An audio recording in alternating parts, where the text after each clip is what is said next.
Present টেন্সের প্রথম ভাগ হলো সিম্পল প্রেজেন্ট অথবা প্রেজেন্ট ইনডেফিনাইট, একটাই রূপ। আমরা সিম্পল প্রেজেন্ট যাকে বলবো, প্রেজেন্ট ইনডেফিনাইটও তাকে বলবো, কিন্তু আমরা বোঝার সময় বা পড়ার সময় দুটোর আলাদা স্ট্রাকচার আছে। সেই দুটো আলাদা স্ট্রাকচার যদি আমরা একটু আলাদা করে পড়ি, তাহলে আমাদের আরো বেশি সুন্দরভাবে মনে থাকবে। আমি প্রথমে সিম্পল প্রেজেন্ট টেন্সের স্ট্রাকচারটা বলবো, দুটো স্ট্রাকচার একটু আলাদা করে পড়বো। এছাড়াও সিম্পল প্রেজেন্ট বা প্রেজেন্ট ইনডেফিনাইট একটাই টেন্স। এবার সিম্পল প্রেজেন্ট টেন্স প্রথম বলবো। সিম্পল প্রেজেন্ট টেন্স কাকে বলে? বর্তমানে সিম্পল প্রেজেন্ট টেন্স হলো বর্তমানে কোনো ব্যক্তির আইডেন্টিটি আর কোয়ালিটি। বর্তমানে কোনো ব্যক্তির আইডেন্টিটি ও কোয়ালিটি বোঝালে সেই টেন্সটিকে আমরা সিম্পল প্রেজেন্ট টেন্সের অন্তর্গত বলবো। আবার আইডেন্টিটি কি আর কোয়ালিটি কি আমরা আন্দাজ করতে পারছি, আমরা বুঝি আইডেন্টিটি কি। যেরকম এক্সাম্পল যদি আমরা বলি, he is a doctor. He is a doctor, doctor এটা আইডেন্টিটি বোঝাচ্ছে। He is a teacher, he is a student, এগুলো আইডেন্টিটি বোঝাচ্ছে, তাই এটাকে আমরা সিম্পল প্রেজেন্ট টেন্স বলবো।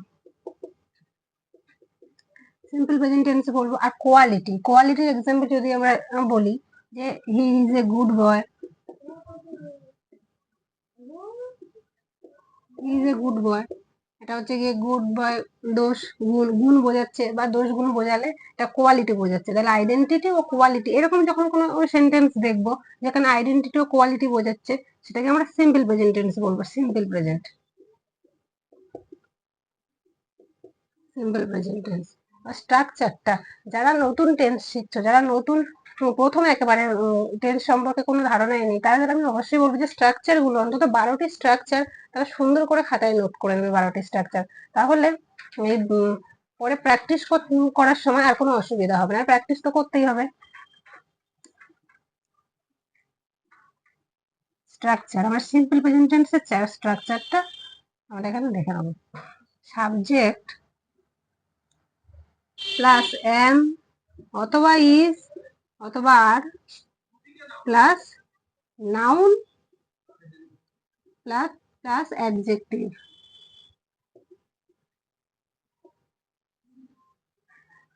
সিম্পল প্রেজেন্ট টেন্সের স্ট্রাকচার হলো সাবজেক্ট প্লাস এম অথবা ইজ অথবা আর এর মধ্যে যে কোনো একটি আসবে। এখানে এসছে সাবজেক্ট প্লাস এম অথবা ইজ প্লাস নাউন অথবা নাউন প্লাস অ্যাডজেক্টিভ। এখানে নাউন, ডক্টর নাউন, এখানে বয়ও নাউন, আর গুড এটা অ্যাডজেক্টিভ। তাহলে এটা হলো সিম্পল প্রেজেন্ট টেন্সের স্ট্রাকচার, সাবজেক্ট প্লাস এম অথবা ইজ অথবা are plus noun plus adjective. এবার আমরা প্রেজেন্ট ইনডেফিনাইট টেন্স পড়বো। প্রেজেন্ট ইনডেফিনাইট টেন্সের স্ট্রাকচারটা কিন্তু আলাদা, একটু আলাদা হবে।